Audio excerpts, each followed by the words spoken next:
Assalamualaikum warahmatullahi wabarakatuh. Sebelumnya, selamat malam.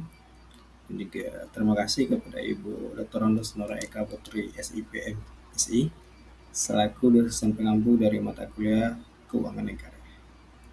Saya Harfi Ronaldi dengan NIM 22042025. Saya akan mempresentasikan dengan topik tugas negara dalam perekonomian. Itu kita bahas tentang tugas alokasi. Ada tiga aspek dari tugas alokasi tadi. Yang pertama itu mengalokasikan sumber daya, yaitu pemerintah mengalokasikan sumber daya ekonomi secara efisien untuk memenuhi kebutuhan masyarakat. Di sini pemerintah sebagai wadah dalam mengalokasikan sumber daya ekonomi yang mana memenuhi sebuah kebutuhan masyarakat. Kedua itu menyediakan barang publik, di mana pemerintah menyediakan barang dan jasa yang tidak dapat disediakan oleh swasta. Misalnya menyediakan barang yang berupa untuk kesehatan, yang mungkin buat kegratisan juga untuk fasilitas masyarakatnya. Yang ketiga itu mengoreksi kegagalan pasar. Pemerintah mengoreksi kegagalan pasar seperti eksternalitas atau juga masalah informasi dan juga monopoli.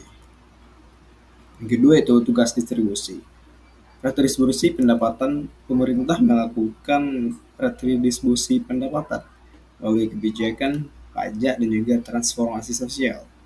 Yang kedua itu kesempatan yang adil, di mana pemerintah menjamin kesempatan yang adil bagi semua anggota masyarakat.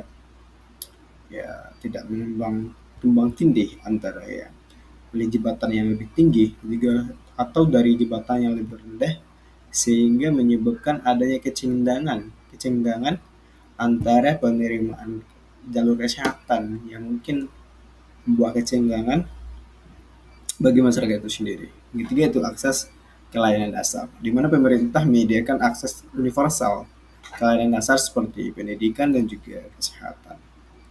Satunya itu tugas stabilitas. Ada stabilitas harga, di mana pemerintah menjaga stabilitas harga melalui kebijakan moneter untuk mengendalikan sebuah inflasi. Kedua itu stabilitas lapangan kerja. Pemerintah mendorong pertumbuhan ekonomi dan juga menciptakan lapangan kerja yang stabil. Selanjutnya itu keseimbangan eksternal, di mana pemerintah menjaga keseimbangan eksternal melalui kebijakan pedagang dan juga nilai tukar. Di sini merupakan pemerintah melakukan sebaik mungkin tentang keseimbangan yang dilakukan oleh pemerintah dalam eksternal sehingga terciptalah perdagangan antar dalam dan juga luar negeri. Selanjutnya itu instrumen dan juga kebijakan ekonomi.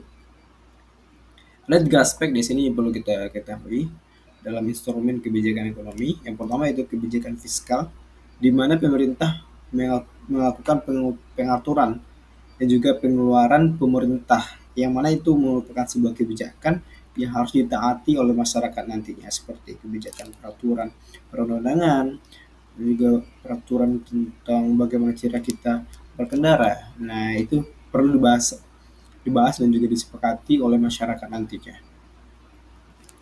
Selanjutnya itu kebijakan moneter, di mana pengendalian uang beredar dan juga suku bunga. Selanjutnya itu kebijakan regulasi, yaitu pengaturan dan juga penguasaan kegiatan ekonomi. Selanjutnya itu tantangan implementasi. Yang pertama itu konflik kepentingan. Perbedaan kepentingan antara berbagai kelompok dapat mengakibatkan implementasi kebijakan. Yang kedua itu kompetensi aparatur. Kompetensi dan juga kapabilitas aparatur pemerintah yang terbatas dapat menghambat suatu implementasi tadi. Yang ketiga itu keterbatasan data. Kurangnya data dan juga informasi dapat menyulitkan pemerintah dalam mengambil berbagai keputusan. Selanjutnya yaitu kepentingan politik, di mana pertimbangan politik dapat mengalahkan pertimbangan ekonomi dan juga dalam pengambilan sebuah kebijakan tadi. Nah, di sini ada beberapa peran masyarakat dalam kebijakan pemerintah tadi. Itu pertama advokasi. Masyarakat dapat melakukan advokasi untuk memperjuangkan sebuah kepentingan dari masyarakat itu sendiri. Yang kedua itu partisipasi. masyarakat berpartisipasi dalam perumusan dan juga implementasi kebijakan. Yang ketiga itu pengawasan. Masyarakat dapat melakukan pengawasan terhadap implementasi kebijakan pemerintahan yang mana seandainya kalau tidak cocok ya kita bisa untuk melakukan sebuah uh, demo terhadap kebijakan yang telah diterapkan oleh pemerintahan tadi. Maka oleh sebab itu masyarakat perlu untuk melakukan pengawasan terhadap implementasi kebijakan yang diterapkan oleh pemerintah. Nah, kesimpulan dari presentasi saya tadi itu negara memiliki 3 tugas utama dalam perekonomian, itu alokasi, distribusi, dan juga stabilitas. Untuk melaksanakan tugas-tugas tersebut, pemerintah menggunakan berbagai instrumen kebijakan ekonomi. Meskipun dapat beberapa tantangan dalam implementasi, peran, serta masyarakat dapat mendukung keberhasilan kebijakan pemerintah. Baik, mungkin itu yang dapat saya sampaikan dari judul saya, yaitu mengenai tentang tugas negara dalam perekonomian. Cukup sekian, saya akhiri dengan wabillahi taufiq wal hidayah. Assalamualaikum warahmatullahi wabarakatuh.